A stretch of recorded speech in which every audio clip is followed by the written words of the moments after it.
2 Samuel chapter 15. Absalom's revolt. After this, Absalom got himself a chariot, horses, and 50 men to run before him. He would get up early and stand beside the road leading to the city gate.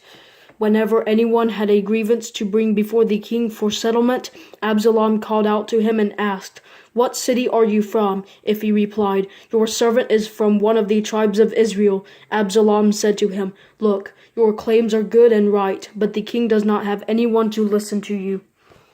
He added, "If only someone would appoint me judge in the land, then anyone who had a grievance or dispute could come to me, and I would make sure he received justice." When a person approached to bow down to him, Absalom reached out his hand, took hold of him, and kissed him.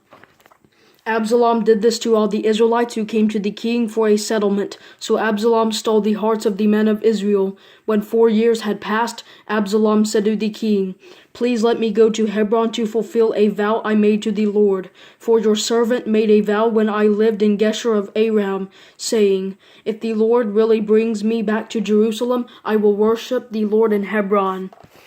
"Go in peace," the king said to him. So he went to Hebron. Then Absalom sent messengers throughout the tribes of Israel with this message: "When you hear the sound of the ram's horn, you are to say, 'Absalom has become king in Hebron.'" 200 men from Jerusalem went with Absalom. They had been invited and were going innocently, for they knew nothing about the whole matter. While he was offering the sacrifices, Absalom sent for David's advisor Ahithophel the Gilonite from his city of Gilo. So the conspiracy grew strong, and the people supporting Absalom continued to increase. Then an informer came to David and reported, "The hearts of the men of Israel are with Absalom." David said to all the servants with him in Jerusalem, "Get up, we have to flee, or we will not escape from Absalom. Leave quickly, or he will soon overtake us, heap disaster on us, and strike the city with the edge of the sword." The king's servants said to him, "Whatever my lord the king decides, we are your servants." Then the king set out, and his entire household followed him, but he left behind 10 concubines to take care of the palace. So the king set out, and all the people followed him. They stopped at the last house, while all his servants marched past him. Then all the Cherethites, the Pelethites, and the Gittites, 600 men who came with him from Gath, marched past the king. The king said to Ittai the Gittite, "Why are you also going with us? Go back and stay with the new king, since you are both a foreigner and an exile from your homeland. Besides, you only arrived yesterday. Should I make you wander around with us today while I go wherever I can? Go back and take your brothers with you. May the Lord show you kindness and faithfulness." But in response, Ittai vowed to the king, "As the Lord lives, and as my lord the king lives, wherever my lord the king is, whether it means life or death, your servant will be there." "March on," David replied to Ittai. So Ittai the Gittite marched past with all his men and the children who were with him. Everyone in the countryside was weeping loudly while all the people were marching past. As the king was crossing the Kidron Valley, all the people were marching past on the road that leads to the desert.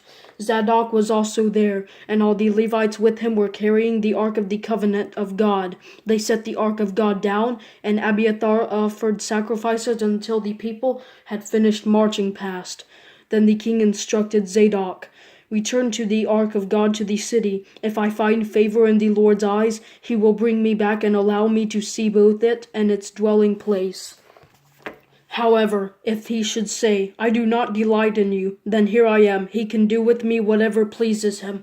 The king also said to Zadok the priest, "Look, return to the city in peace, and your 2 sons with you, your son Ahimaaz and Abiathar's son Jonathan. Remember, I will wait at the fords of the wilderness until word comes from you to inform me." So Zadok and Abiathar returned to the Ark of God to Jerusalem and stayed there. David was climbing the slope of the Mount of Olives, weeping as he ascended. His head was covered, and he was walking barefoot.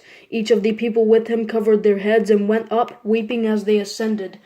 Then someone reported to David, "Ahithophel is among the conspirators with Absalom." "Lord," David pleaded, "please turn the counsel of Ahithophel into foolishness."